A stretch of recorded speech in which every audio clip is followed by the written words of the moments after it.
کسی بھی ملک پر حملہ کیے بغیر وہاں کے سیاستدانوں کو خرید کر، صحافیوں کو سرمایہ فراہم کر کے اور فوج کی خفیہ مدد کے ذریعے حکومت تبدیل کرنے کا پہلا تجربہ ایران میں کیا جا رہا تھا، اور جس مقبول عوامی لیڈر محمد مصدق کو وزارت عظمیٰ سے ہٹانا مقصود تھا، وہ CIA کی ان چالوں کو بخوبی جانتا تھا۔ برطانوی تیل کی کمپنی کا معاہدہ منسوخ کرنے کے بعد محمد مصدق نے 21 جون 1951 کو ایک تقریر کی، جس میں اس نے ایرانی قوم کو اس کے وسائل کا مالک و مختار قرار دیتے ہوئے ان میں ایک گرم جوشی کی لہر دوڑا دی۔ اپنے اس اقدام کے بعد اس نے تیل کو عالمی مارکیٹ میں بیچنے کی کوشش کی تو عالمی مافیا اس کے خلاف متحد ہو گیا۔ برطانوی تیل کی کمپنی AIOC نے دنیا کی تمام کمپنیوں سے ایک معاہدہ کیا کہ کوئی بھی کمپنی ایرانی ریفائنریوں سے تیل نہیں خریدے گی۔ اس کا نتیجہ یہ نکلا کہ ایران کی تیل کی صنعت جیم ہو کر رہ گئی۔ جو ایران 1951 میں 2,50,00,000 بیرل تیل پیدا کرتا تھا، 1952 میں فقط اپنی ملکی ضروریات پوری کرنے کے لیے صرف 1 کروڑ بیرل تیل پیدا کرنے لگا۔ عالمی منڈی میں ایران کو مزید ناکام کرنے کے لیے امریکی کمپنیاں آرامکو اور برطانوی کمپنی BP نے سعودی عرب، کویت اور عراق میں اپنی تیل کی پیداوار دگنی کر دی تاکہ ایران سستے داموں بھی تیل بیچ نہ سکے۔ مصدق نے اس سے پیدا شدہ معاشی بحران کو دیکھتے ہوئے فوری طور پر الیکشن کروانے کا اعلان کر دیا۔ اب CIA نے سیاستدانوں، میڈیا اور اسٹیبلشمنٹ کو خریدنے کا آغاز کیا۔ اس پوری کارروائی کا احوال مشہور مصنف سٹیفن کنزر نے اپنی کتاب اوور تھرو میں تحریر کیا ہے۔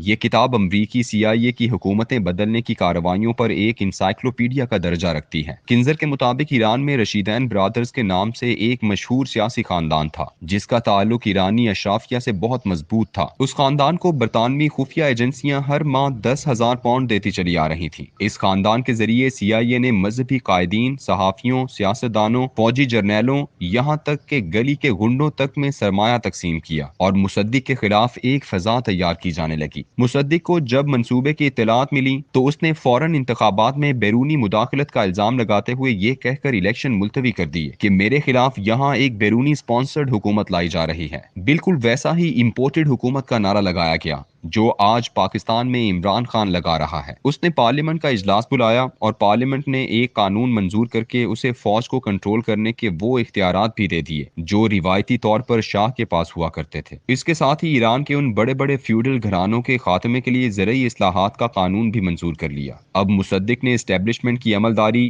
یعنی فوجی اسٹیبلشمنٹ میں گھسنے کی کوشش کی جس نے ملک میں طاقت کے مراکز کی جنگ کا آغاز کر دیا۔ اس نے وزیر اعظم کے تازہ حاصل کردہ اختیارات کے تحت فوج کا چیف آف اسٹاف تبدیل کر دیا اور نیا وزیر جنگ بھی مقرر کر دیا۔ شاہ نے ان دونوں ناموں کا اعلان کرنے سے انکار کر دیا۔ احتجاجاً مصدق نے فوری طور پر استعفیٰ دے دیا اور عوامی ریلیوں کی طرف چل پڑا۔ شاہ ایران نے ایرانی سیاست کے ایک پرانے رہنما اور امریکی برطانوی پے رول پر پلنے والے سیاستدان احمد قوام کو وزیر اعظم مقرر کر دیا۔ اس نے حلف اٹھاتے ہی برطانوی تیل کمپنی سے مذاکرات کا اعلان کر دیا، لیکن یہ نافذ العمل نہ ہو سکا کیونکہ مصدق کے حق میں شہروں میں ہنگامے پھوٹ پڑے تھے۔ عوام مرگ بھر شاہ یعنی شاہ کی موت اور اس کے ساتھیوں کی موت کے نعرے بلند کرتے ہوئے سڑکوں پر تھے۔ مشہور کمیونسٹ تودا پارٹی بھی ان کے ساتھ ہی شامل ہو گئی۔ اس کے ملنے سے CIA کو ایک بہانہ مل گیا کہ اگر ایران میں اس عوامی سپورٹ کو طاقت سے کچلا نہ گیا تو ایران روس کے کیمپ میں چلا جائے گا۔ تہران، ہمدان، اہواز، اصفہان اور کرمانشاہ میں فائرنگ کر کے 300 مظاہرین کو قتل کر دیا گیا۔ اس کے باوجود لوگوں کا غصہ کم نہ ہو سکا۔ لوگ اس قدر غصے میں بکھرے ہوئے تھے کہ فوج کے جرنیلوں نے اپنی افواج کو واپس بیرکوں میں بلا لیا اور شاہ کے وفادار سیاستدان تہران چھوڑ کر بھاگ گئے۔ خوفزدہ شاہ نے احمد قوام کو فوری طور پر برطرف کر دیا اور مصدق کو دوبارہ وزیر اعظم بنا دیا، بلکہ اس کے ساتھ ساتھ اسے فوج پر کنٹرول کے وہ اختیارات بھی دے دیے جس پر پہلے لڑائی تھی۔ پارلیمنٹ نے مصدق کو 6 ماہ کے لیے ایمرجنسی نافذ کر کے عدلیہ، تعلیم اور الیکشن میں اصلاحات کا اختیار دے دیا۔ اس نے ایران کی قدیم سیاسی اشرافیہ پر سخت قوانین نافذ کیے اور غیر ملکی سفارتکاروں کو کسی بھی سیاسی رہنما سے براہ راست ملنے سے منع کر دیا۔ جنوری 1953 میں اس کی ایمرجنسی لگانے کے اختیارات میں مزید 1 سال کے لیے اضافہ کر دیا گیا۔ CIA عوام میں جڑیں تو نہ بنا سکی مگر اس نے پارلیمنٹ کے اراکین کو خرید کر مصدق کے خلاف استعمال کرنے کا عمل شروع کر دیا۔ سب سے پہلا شخص جسے CIA اور برطانوی ایجنسی MI6 نے خریدا وہ مشہور مذہبی رہنما اور پارلیمنٹ کا اسپیکر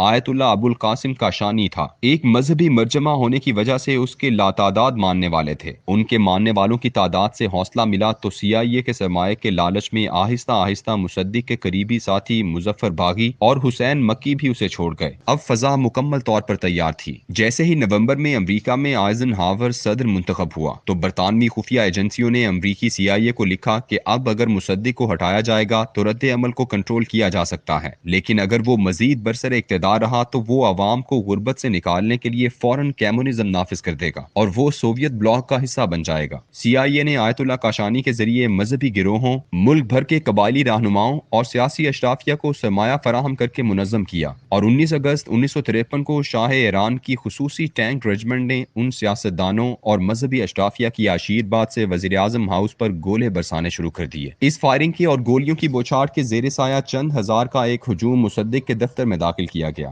وہ جان بچا کر بھاگا تو اسے گرفتار کر لیا گیا اور پہلے اسے ایک ریسٹ ہاؤس میں اور پھر ایک فوجی جیل میں منتقل کر دیا۔ ایک ریٹائرڈ فوجی جرنیل فضل اللہ زاہدی کو وزیر اعظم مقرر کیا گیا، جس نے اگلے دن عالمی تیل کی کمپنیوں سے معاہدے کر لیے۔ اس کامیابی کے بعد اگست 1953 سے اپریل 1979 تک 26 سال تک امریکہ نے ایران پر اپنا قبضہ مسلط رکھا۔ شاہ ایران کو اس قدر اختیارات حاصل تھے کہ اسے علاقے کا امریکی تھانے دار کہا جاتا تھا۔ CIA نے ایرانی عوام کو خوفزدہ کرنے کے لیے بدنام زمانہ خفیہ ایجنسی ساواک قائم کی، جس نے ان 26 سالوں میں ہر اٹھنے والی آواز کا گلا گھونٹا۔ مصدق کو سزا سنائی گئی اور اسے گھر میں نظر بند کر دیا گیا، جہاں وہ 1967 میں انتقال کر گیا۔ لیکن 14 سال قید رہنے کے بعد بھی اس کا خوف اس قدر تھا کہ اسے بغیر جنازے ہی اس کے بیڈ روم میں ہی دفن کر دیا گیا۔ جاری ہے۔